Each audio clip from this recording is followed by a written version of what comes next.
Welcome back, everyone. Sheepdog Smokey here, and it just keeps coming from Hypocrite Harris. More and more totalitarian demands and socialist ideals.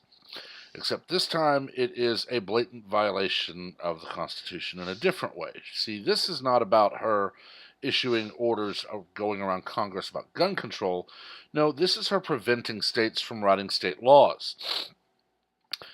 I'm going to start by saying there is no part of the Constitution that even mentions health care, abortion, reproduction, birth control, any of it. Roe v. Wade was a contortion of the Constitution for a so-called right to privacy. That in itself basically states that a doctor-patient relationship is sacred, which we already knew it was. But here's the thing about it. You see, Planned Parenthood is not run by medical doctors. They're run by abortion providers. I know of no MD, and I've asked several of them, who would ever consider an abortion because they can say wholeheartedly they've never seen a situation where abortion would save a mother's life. They've seen situations where cesarean saves the infant's life because the mother can't be saved. But they have stated that they would abort the baby, for lack of a better way of saying it, remove the child from the mother's womb, if the child would die no matter what, but the mother could be saved. They just can never point to that happening.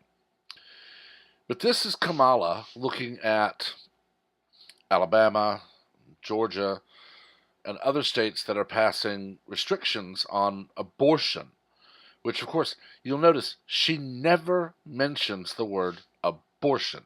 It's always so-called reproductive rights. You see, the issue I have is you already have to have reproduced for this to become an issue, because if you've not reproduced, you will never need an abortion. But looking at this, and we're going to look at her actual statement that says, so, when elected, I'm going to put in place and require that states that have a history of passing legislation that is designed to prevent or limit a woman's access to reproductive health care, those laws have to come before my Department of Justice for a review. That violates the 10th Amendment. All power not delegated to the state remains with the people. In this case, it is the capital S state and the capital P people, meaning unless the Constitution specifically delegates power to the federal government, it stays in the hands of the states. So, Ms. Harris, as I'm speaking to you not as a senator but as a candidate, you're literally saying that because the federal government has no business in the healthcare industry, because the Constitution does not grant them that power, you're going to seize it.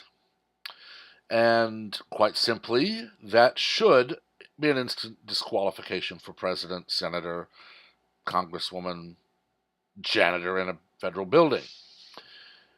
I've long held, and I've been involved with Convention of States for quite a while, but I've long held the belief that in order to run for Congress or the presidency, you must pass a high school civics exam.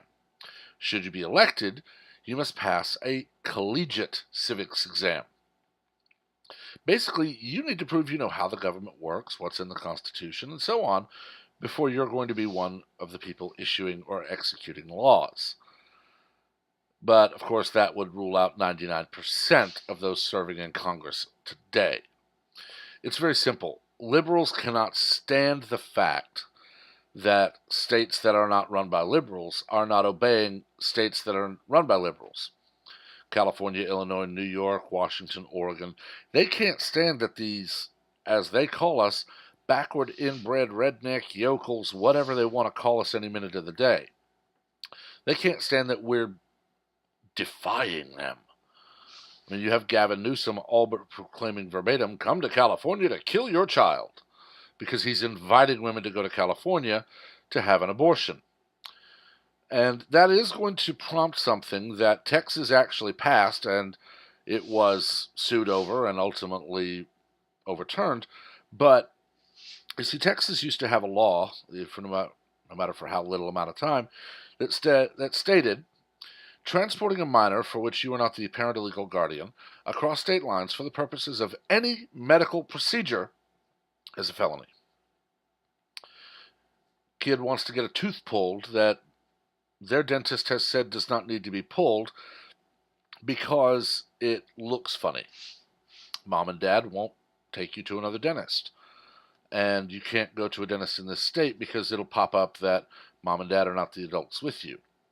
So you get Uncle Bob or your 19-year-old boyfriend or whatever to take you across state lines into Oklahoma, where you could just pay a dentist to do it anyway. That would be a felony. But of course, as Harris does and as every liberal does, this is only about abortion. They won't enforce it for anything else. There was a provision put in place where abortion was illegal, save for medically required scenarios for minors, and there was a provision put in place that stated a judge could rule that telling the girl telling her parents she's pregnant would put her in harm's way. Basically, the parents may assault her. But of course, liberals didn't care. They want anyone of any age, for any reason, at any time, to be able to go to Planned Parenthood and just get an abortion. And to me, that proves that they have no heart, that their soul is black, and that they are going to spend eternity in the pits of hell, because they are literally killing the most innocent among us. And none of them realize the racist beginnings of Planned Parenthood, or at least none of them admit it. Margaret Sanger was very proud of her goal of eugenics against the African American community. But this, to me, is a much simpler issue. This is a woman who sits in the U.S. Senate who has made statements that Donald Trump should not bypass Congress, even though for 8 years of Obama, the entire Democratic Party was silent as Barack Obama ruled by pen and phone. But when Donald Trump issues an executive order, that is to be construed with the most evil thing possible, because he's bypassing Congress. And then you have a candidate for president very literally saying, I will bypass Congress. She's already stated that if Congress does not deliver exactly what she wants on gun control in the first 100 days, should she manage to win, she will just do it. That's bypassing Congress, Senator Harris. She's now stating that despite the federal government having no legal authority to do this, she is going to require that every state submit legislation that she doesn't like to her Department of Justice to be either given the thumbs up or the thumbs down before it may even be voted on by state legislatures.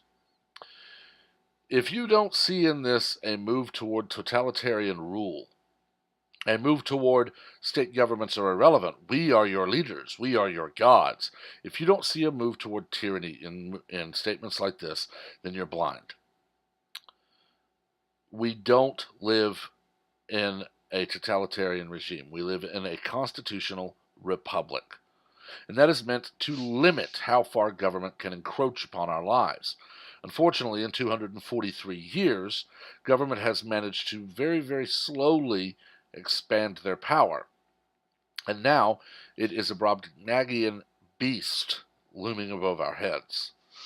Donald Trump is trying to slay the beast and remove the swamp and shrink the government down to the level it should be and no more.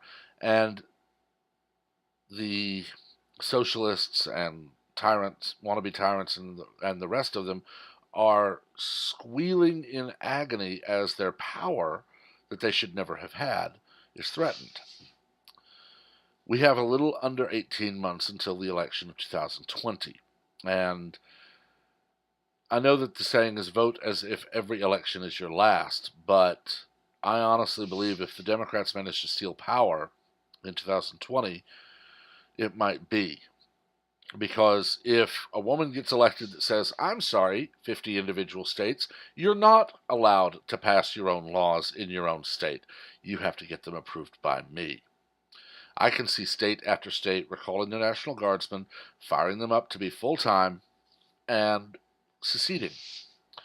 And I can see the vast majority of those in the federal or the U.S. Armed Services saying, you've just nullified the Constitution, and thus we no longer have to serve because we swore to the Constitution.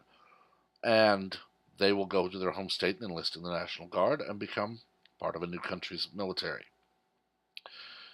It is very chilling to look at something like this.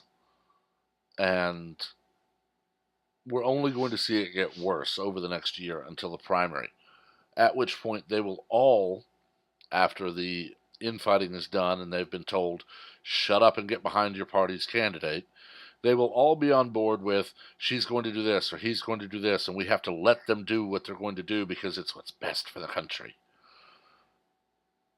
I honestly, it's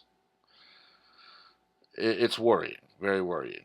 But I've talked about it long enough. Let me know what you think. As always, keep the comments civil. We don't learn from argument, we learn from debate.